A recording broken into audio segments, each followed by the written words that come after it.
Mike Braun's campaign ads focus so much on the U.S. Mexico border.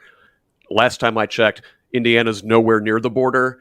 What are your thoughts on the situation down there, and what can the governor of Indiana even do about it, or should they do anything about it? And it's interesting because people have said, what does that have to do with that job, that particular responsibility of the job? Well, I think it's a stretch what they're trying to do. Obviously, we all know what they're doing. What I will say is whomever gets elected as the president, obviously the governor of Indiana is responsible to make sure that we're taking care of Indiana and doing everything with the federal level, regardless of who it is, to do what's right for Indiana and push back when it's not right. Also, you had the governor that sent the National Guard down to be part of this hot mess. And so that plays into, we're in this whether we want to be or not.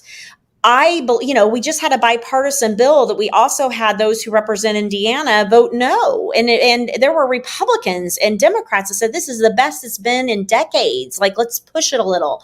So I think the goal for most people I talk to across Indiana, regardless of political affiliation, is would you be a governor who would support an immigration system that is reformed and that people have a pathway to citizenship, doing it the right way, but also keeps citizens safe? And I don't think that's asking too much. It can be solved.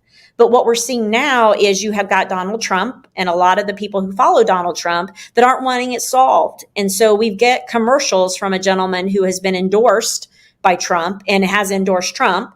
Lieutenant governor has endorsed Trump, and they're all acting like, there's this crisis and the Democrats aren't wanting to solve it. And that's just not true. It's not being accurate. It's not being truthful with Hoosiers.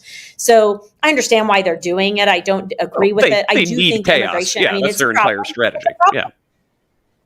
Yeah, it needs solved, but it can be solved if people are willing to do it in a bipartisan fashion. Okay.